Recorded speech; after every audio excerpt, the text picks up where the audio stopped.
देखिए, यूपी के बाद अब बात देश के एक और बड़े सियासी सूबे बिहार की करते हैं। बिहार में एनडीए गठबंधन में शामिल बीजेपी और जेडीयू ने उम्मीदवारों की लिस्ट जारी कर दी है।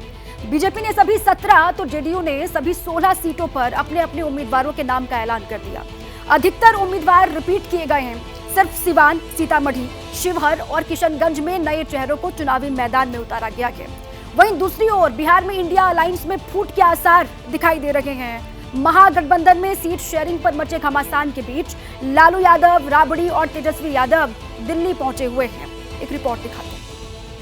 आज तो मैं अभिनंदन करता हूं कि आप फिर पधारे हैं यहाँ। आज हम लोगों को बड़ी खुशी की बात है। आप पहले आए थे, इधर हम गायब हो गए थे, तभी हम फिर आपके साथ हैं। हम आपको आश्वस्त करते हैं कि अब इधर उधर होने वाले नहीं है, हम रहेंगे आप ही के साथ। इस बार का जो चुनाव होने वाला है, तो इस बार तक कम से कम 400 सीट आप जीतिएगा, ये हमको पूरा भरोसा है।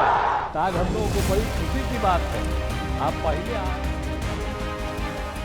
प्रधानमंत्री नरेंद्र मोदी के सामने नीतीश कुमार ने 400 पार का नारा लगाया था और ठीक 3 हफ्ते बाद बीजेपी के टारगेट 400 प्लस के लिए अपने पत्ते खोल दिए।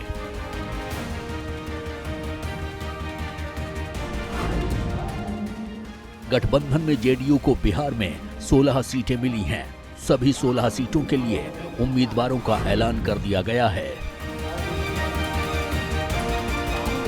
लोकतंत्र का महापर्व का बिल्कुल बन चुका है और आज आप सबों को महत्वपूर्ण जानकारी देने के लिए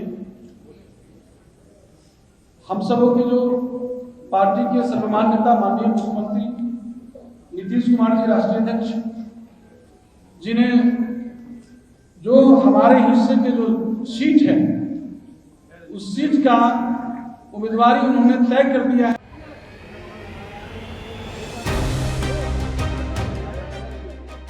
पटना में बाकायदा प्रेस कॉन्फ्रेंस कर उम्मीदवारों के नाम का ऐलान किया गया। ज्यादातर सीटों पर पुराने ही उम्मीदवार मैदान में उतारे गए।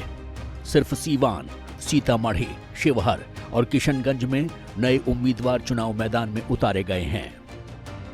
सीवान से विजयलक्ष्मी देवी को कैंडिडेट बनाया गया है।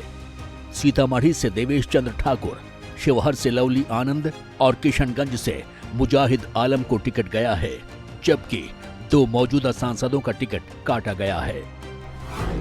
जेडीयू की लिस्ट में 6 पिछड़ा, 5 अति पिछड़ा, 1 महादलित, 1 मुस्लिम, 3 सवर्ण समाज को टिकट दिए गए हैं, जिनमें 2 महिलाएं शामिल हैं।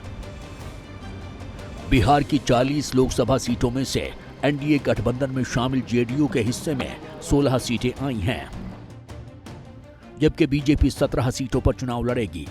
5 सीटों पर चिराग पासवान की पार्टी और 1-1 सीट पर जीतन राम मांझी और उपेंद्र कुशवाहा की पार्टी के उम्मीदवार होंगे। बीजेपी की ओर से अभी उम्मीदवारों के नाम का ऐलान नहीं किया गया है। जदयू ने जो भी उम्मीदवार घोषित किया है, जदयू का है, एनडीए का है, सबको बहुत बहुत शुभकामना। सबकी जीत की गारंटी है।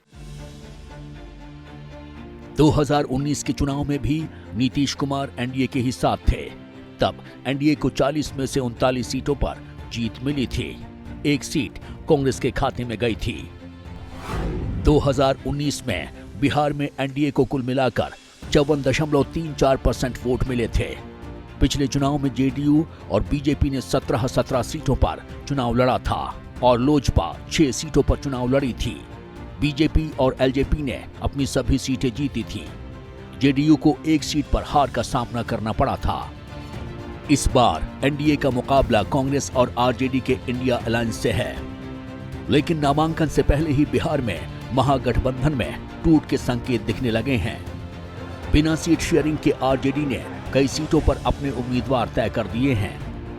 आरजेडी के इस रवैये से कांग्रेस में नाराजगी दिख रही है। गठबंधन धर्म का जो पालन होना चाहिए वो नहीं हो रहा। जितनी सीटें हमारे पास 2019 में थी उससे कम हम नहीं लेंगे इस बार, और नहीं लेंगे तो फिर समझौते के बारे में सोचेंगे कि आफ्टर ऑल ये समझौता जो है वो किसी आधार पर बेस्ड है। और वही आधार माना नहीं जा रहा है, तो फिर समझौते का मतलब क्या हुआ? कि अगर जो हमारे साथ गठबंधन टूट गया तो इसका ज़्यादा असर पड़ेगा उन पर बनिस्बत हमारे। कांग्रेस की ये बेचैनी लाजमी है, क्योंकि महागठबंधन में सीट बंटवारे के साझा ऐलान का इंतजार एक एक दिन कर आगे बढ़ रहा है। असल में आरजेडी भी कांग्रेस को 7 से ज्यादा सीट नहीं देना चाहती। कटिहार, बेगूसराय और पूर्णिया सीट पर पेच फंसा हुआ है, जिस पर आरजेडी ने बिहार की 40 में से 13 सीट पर उम्मीदवारों का ऐलान कर दिया। वहीं बिहार में महागठबंधन की सहयोगी सीपीआई एमएल ने आरा, काराकाट, नालंदा सीट, सीपीएम ने खगड़िया सीट पर उम्मीदवार उतारा है, तो एक और वामपंथी पार्टी ने सीपीआई बेगूसराय सीट पर अपना उम्मीदवार उतार दिया है। आरजेडी और वामपंथी पार्टियों के इसी कदम ने कांग्रेस की तैयारियां चढ़ा दी हैं। कांग्रेस से पटना और दिल्ली के दफ्तर में बैठे नेता भड़के हुए हैं, तो दूसरी तरफ पप्पू यादव भी जिद ठान बैठे हैं। सूत्रों के हवाले से खबर है कि पप्पू यादव को लेकर भी आरजेडी और कांग्रेस में मतभेद बढ़ गया है। आरजेडी किसी भी सूरत में पूर्णिया सीट छोड़ने को तैयार नहीं है।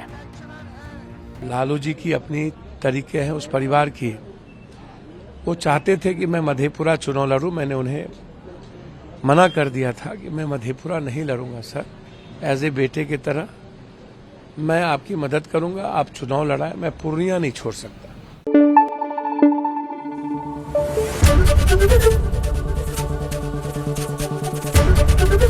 एबीपी न्यूज आपको रखे आगे।